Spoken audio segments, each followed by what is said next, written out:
بسم الله الرحمن الرحيم الحمد لله والصلاة والسلام على رسول الله وعلى آله وأصحابه أجمعين اللهم وفقنا لما تحبه وترضى halkan waxaan ku duubayaa kilib gaaban oo ku saabsan dardaaran iyo naseexooyin ku socda dhalinyarada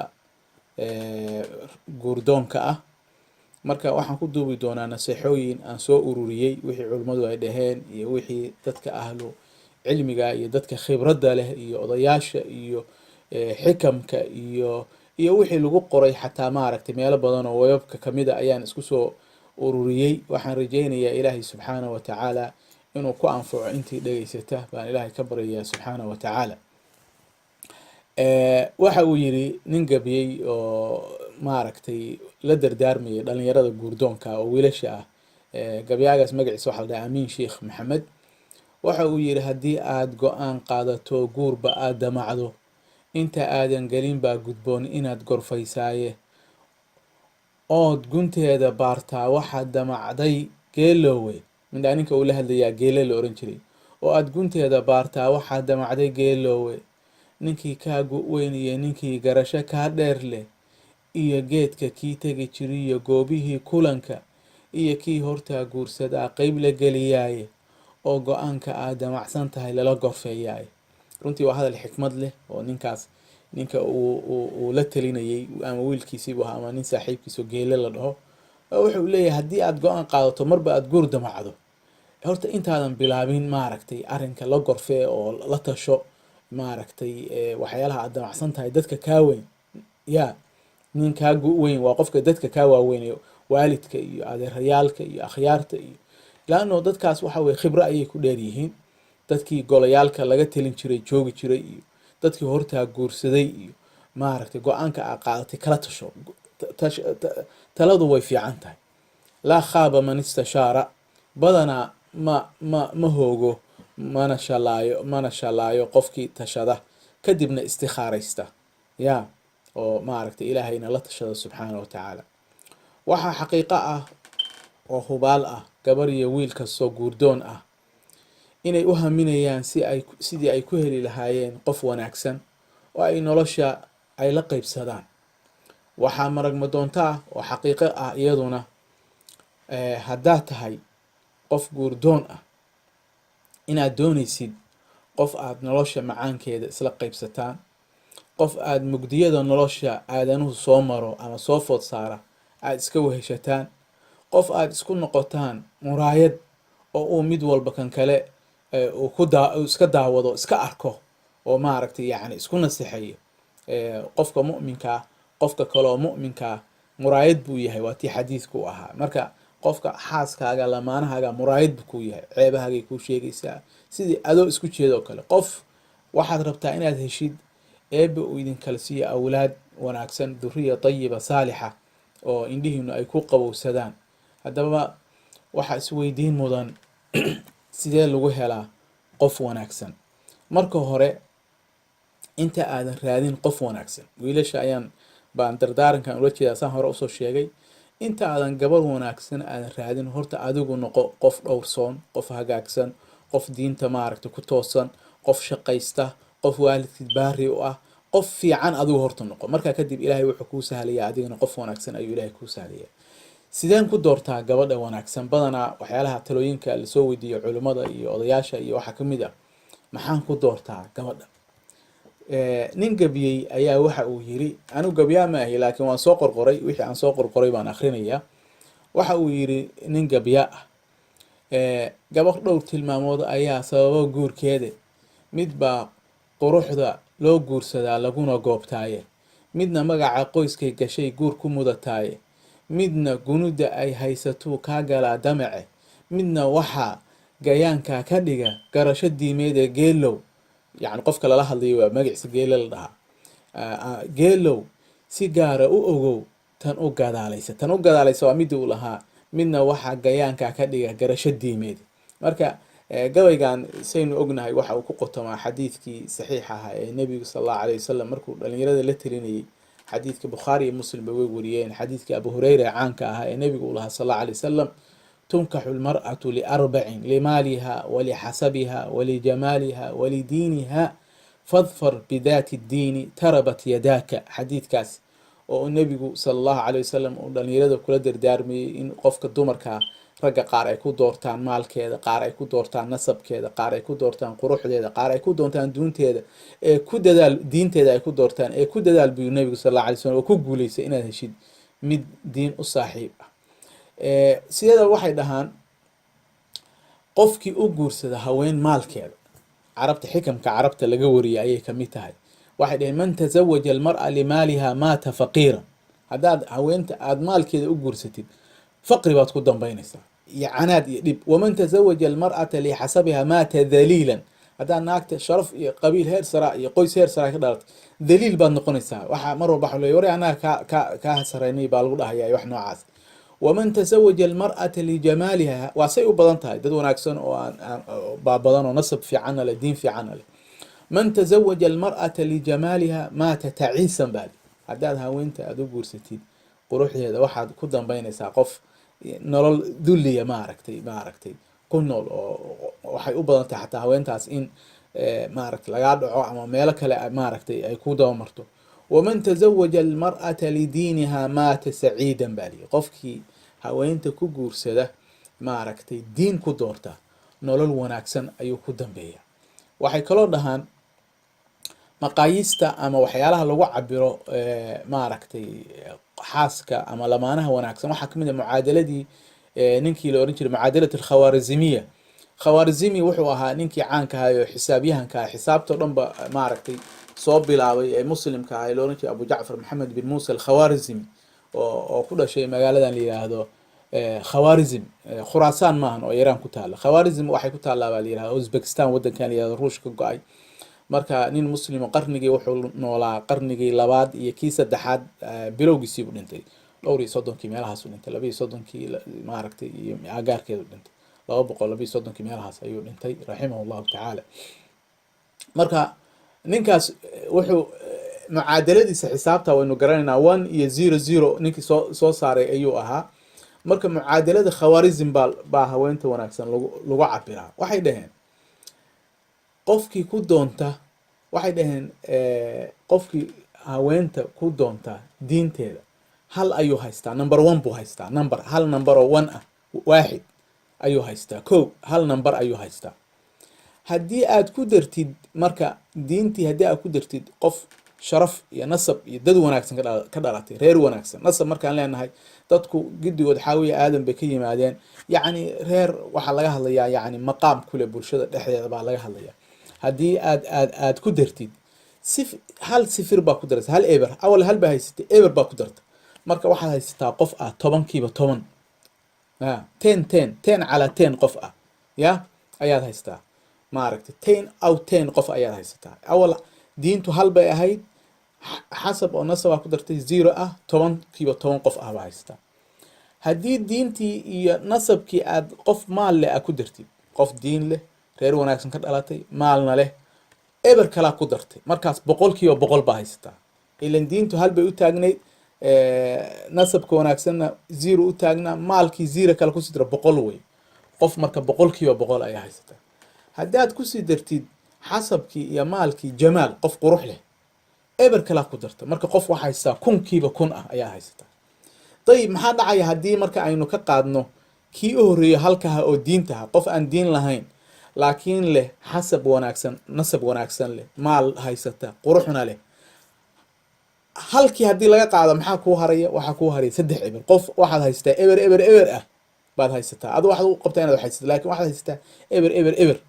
marka meeshan waxaa taal halku waa diinta weye. kadib waxaa ku dartay reer wanaagsan oo eber kale ah, 10 bay noqotay.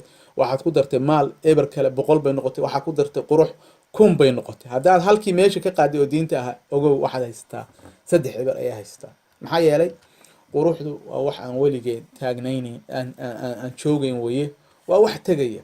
quruxda runta ah, runta haddaad qurux rabtid waa dhaqanka wanaagsan, waa dabeecadda wanaagsan, waa xaqdhowrka, waa dhaganuglaanta. taas weye quruxda wanaagsan. maalku isna saas kale weye, waa wax la heli karo, lana waayi karo. maanta wuu joogaa berrina ma joogo, maaragtay berri wuu joogaa maantana ma joogo. waatuu lahaa ninkii gabiyey abaar iyo barwaaqa isxiga laba ayaamoode aleylkiina waxaan joogin baa iman dharaartiya. yacni waxaan caawa joogin leylka aan joogin baa subaxii imaanaya maaragtay. nasabku waa waxaa laga yaabaa ina la helo gabadha aad nasab ku raadsan mid kasii nasab wanaagsan in la helo. waxa keliya ee haraya haddaba waxa weeye ee aan dhammaanaynin waa diinta.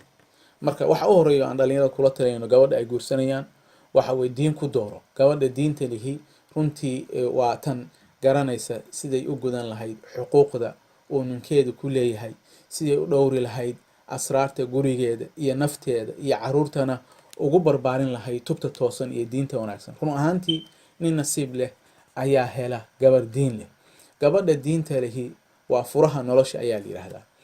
waa qof adduunyadaada iyo aakhiradaadaba kugu kaalmaynaysa wanaag. haddaba gacaliye wiilkaygiyo allah ku barakeeye, lamaanahaaga ha ku qiimeynin qurux keliya, ha ku xulan xoolo keliya, ha ku raacin reer keliya, ee ku dooro diin. ku dooro diin ku dooro. hadduu ilaahay ku siiyo gabar diin leh quruxna leh waa mahad alle. haddii aad hesho gabar diin leh xoolana leh waa mahad alle, waa wanaag. haddii aad hesho gabar diin leh reer magac lehna ka dhalatay waa mahad alle. laakiin diintu ha kuu noqoto shuruudahaaga midda ugu horeysa ee aad wax ku dooranaysid. taas ayaanu dhammaan kula dardaarmaynaa dhalinyarada Soomaaliyeed. kadibna wixii ilaahay uu kugu daro diinta kadib maaragtay waa wanaag iyo khayr iyo wax soo kordhay wey. gabar diin leh marka hore raadi, iyadaa lagu helaa nolosha raaxadeeda. xadiiskii nebigu sallallahu alayhi wasallam ee cabdullahi ibn camar uu wariyey waa tii uu ahaa uu soo saaray imaam muslim iyo ibnu maajahaba. nebigu wuxuu yihi sallallahu alayhi wasallam addunyaa mataacun wa khayru mataaci dunya almar'a asaalixa.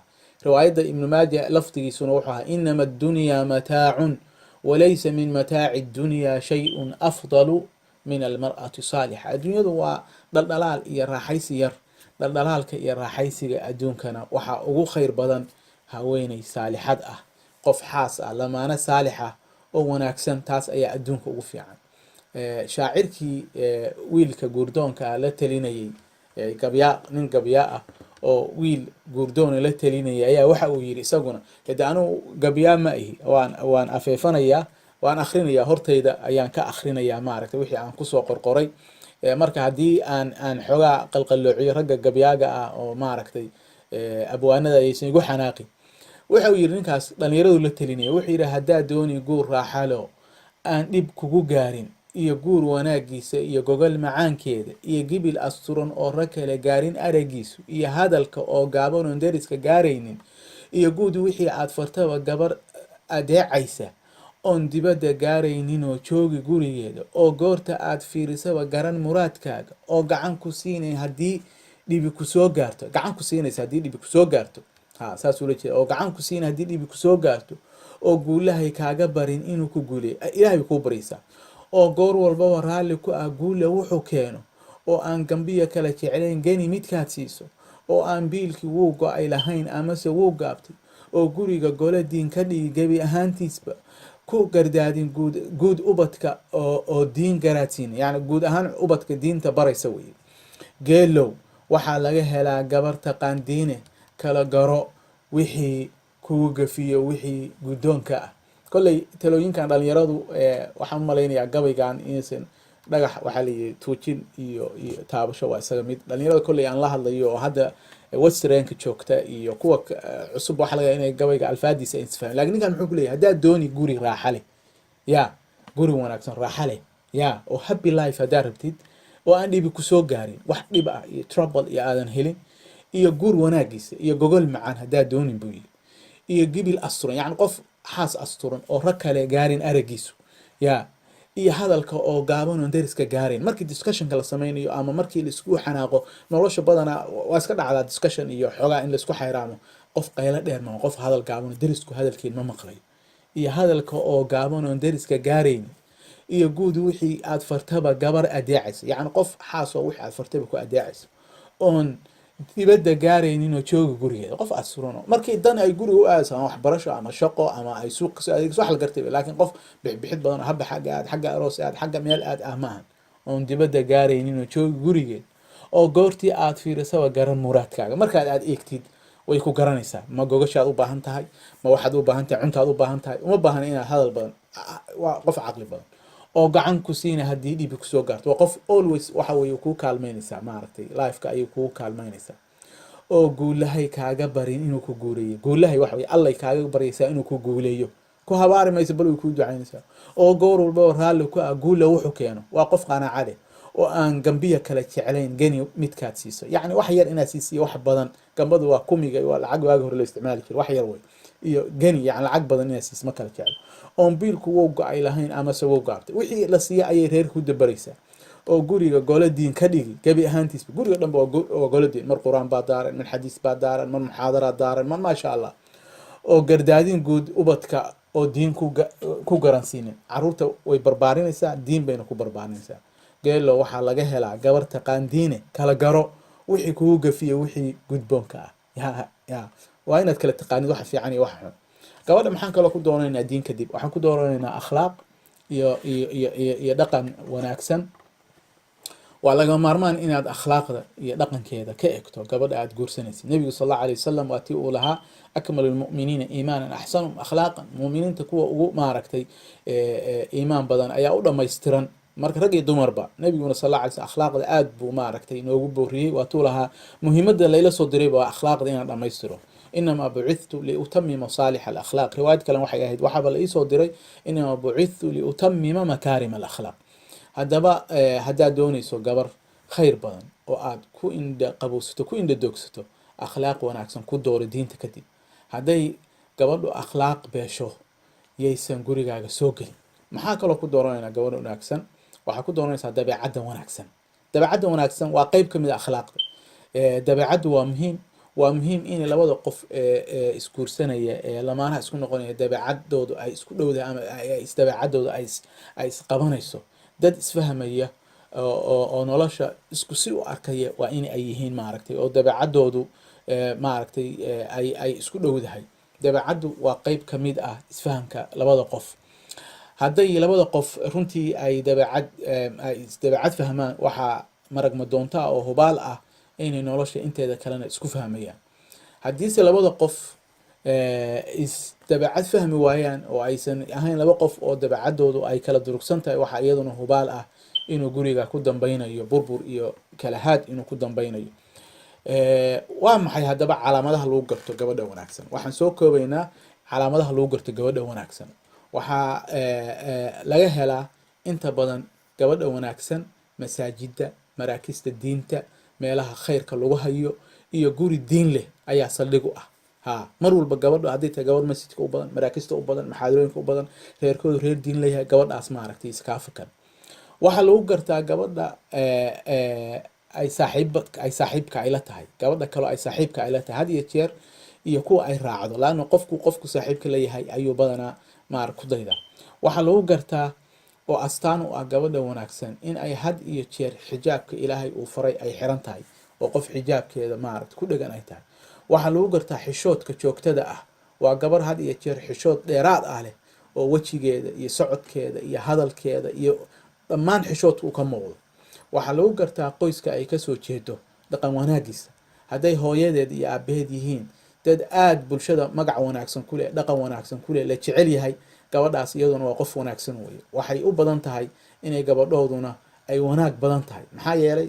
sababtu waa maxay? sababtu waxa weeye inta badan dhaqanka waa la isaga daydaa, oo dadku maaragtay reerkii iyo aabihii iyo guri wanaagsan iyo gabadhooduna dhaqankaa wanaagsan inay leedahay. saxiix way jiraan dad waalid xun oo ilaahay dad wanaagsan uu kasoo saaro, yukhriju alxaya min almeyt baa ilahay yidhi. qof dhintay oo qof wanaagsan ilahay kasoo saara waa jirta, laakiin sida loo badan yahay waxa weeye gabadha wanaagsan guri wanaagsan ayay ka timaadaa. waxaa lagu gartaa markaad aad sheekeysanaysaan oo haasaaweysaan ama aad shukaansiga iyo sheekadu ay socoto, inaysan ahayn mid hadal kugu derderto oo qof hadal badan bababa dhahdo, iyo maaragtay aysan ahayn qof hadal gaaban oo indhaha laabayso inay tahay. waxaa sidoo kale lagu gartaa markaad sheekeysanaysaan inay tahay gabar had iyo jeer wixii rabbi xadeeyey sharci ah aan ku xadgudbin adna aan kaa ogolaan inaad ku xadgudubtid iyo in laisku soo dhawaado iyo in la istaataabtay inta aan maaragtay waxaas aan ogolayn may maaragtay qofta laakiin hadday tahay qof iska habado maaragtay laa tarudu yadda laamis oo qoftaas waxay u badan tahay sida adigaba ay kaaga yeeshay inay qolo kalena uga soo yeeshay marka qof dhowrsoon in aad maaragtay waxay ka xanaaqdaa gabadha wanaagsan markaad kala hadasho wax ilaahay subxaana watacaala uu xarimay waa inay xanaaq dhiq ay tiraahdo maxaa yeelay waa qof diin leh waxay kaala sheekaysataa mustaqbalka iyo sidii aad u aasaasi lahaydeen ama u yageleeli lahaydeen guri ilaahay uu raalli ka yahay waxay tixgelisaa ehelkaaga iyo qaraabadaada waxay ka fogaataa oo ay ka xajimotaa dumarka maaragtay caariyaadka ah ee aan diinta lahayn lama raacdo mana maaragtay ilaa inay waaniyeyso diini u sheegayso maahane kuguma xirto gabadha wanaagsan inaad u dhigto aroos qaaliya gawaari qaaliya in lasoo maaragtay lagu soo galbiyo qasri qaaliya in lagu dhigo arooskooda waa qof qanacale sida hadaayta ninkii gabiyey u sheegay hadday gaajaysan tahay iyo hadday dheragsan tahay cabasho maaragtay kama maqlaysid oo waa gabar ku qanacsan wixii ilaahay subxaana watacaala uu siiyo waa gabar uu rabbi uu siiyey qanaaco uu siiyey allah subxaana watacaala gabadha wanaagsan waxaa hadalkeeda iyo muuqeeda iyo socodkeeda iyo dharkeeda iyo asxaabteeda iyo meelaha ay joogto had iyo jeer laga dhehdaa oo laga garanayaa oo laga dareemaa muuqaal uu rabbi raalli ka yahay ayaa loo gartaa marka tilmaamahaas oo dhan waa tilmaamahaas iyo kuwo kaloo badan waxyaalaha gabadha wanaagsan ee lagu garto haddaba talooyin goosgoosa ayaan ku khatimaynaa insha allahu tacaala shariidku waa nala dheeraaday 20 daqiiqa inuu dhaaf maan rabin talooyinkaas kow waxaa ka ah wiilasha waxaan kula talinaynaa inay u diyaar garoobaan nolosha guurka oo adigu horta inaad garaasatid oo qof dhammaystiran aad noqotid aadan u guursan iska fiiri qoyska iyo gabadha aad guursanaysid iska fiiri oo iska eeg qoyska ay gabadhu ka dhalatay hooyadeed fiiri aabaheed fiiri walaalaheed iska eeg iyo saaxiibadeed maxaa yeelay sababtu waxa weeye dadku waxay isku leeyihiin saameyn aada u weyn ayay isku leeyihiin marka dadka environmentalka ama jawiga ama bay-ada qofta ay ku dhex jirto badanaa saameyn ayay ku leedahay haddaad doonayso guur xalaal ah shukaansigaagu ha u mar waddo xalaal ah ha ku dheeraan muddada aad gabadha la haasaawaysid ama aada shukaansanaysid maxaa yeelay waxaanu aragnay in badanna dhacda inta badan waxaa dhacda in muddo intii la wada sheekaysto oo xiisuhu uu dhammaado kadibna la kala dhaqaaqo nacam haddii ilaahay subxaana watacaala ay dhab uu kaa yahay inaad guursatid ha ka welwelin waxaad siin lahayd iyo waxaad ku dhisan lahayd reerkaaga maxaa yeelay ilaahay subxaana watacaala ayaa kuu kaalmaynaya sidii nabigeena uu yihi sal allahu alay wasalam ثلاثة حق على الله عونهم المجاهد في سبيل الله والمكاتب الذي يريد الأداء والناكح الذي يريد العفاف صدح قف وحو ألا دشيس واجب سجده إنه أكالمي قفك إلهي وددي سكو جهادية نينك أدونك ربا إنه حروبه إيه نينك قور سنية قور كان كربا إنه كله صده إلهي سبحانه وتعالى وحن كبريا دالن يردنا سوماليات إلهي إنه حفظيه ilaahay waxaan ka baryayaa duriyadayda ilaahay inuu xifdiyo wiilal iyo gabdhaba iyo dhammaan dhalinyarada soomaaliyeed ilaahayna wiilasha waxaan uga baryayaa inuu u sahlo guur xalaal ah iyo gabdho wanaagsan oo ilaahay uu ka siiyo ubad wanaagsan oo baariyiin ah intaas ayaan kusoo gabagabeynayaa kelimadii aan jecelaystay inaan nasiix ahaan ugu soo jeediyo dhalinyarada ilaahayna waxaan ka baryayaa subxaana watacaala inuu ka dhigo mid ilaahay dartiis loola jeedo wasalaamu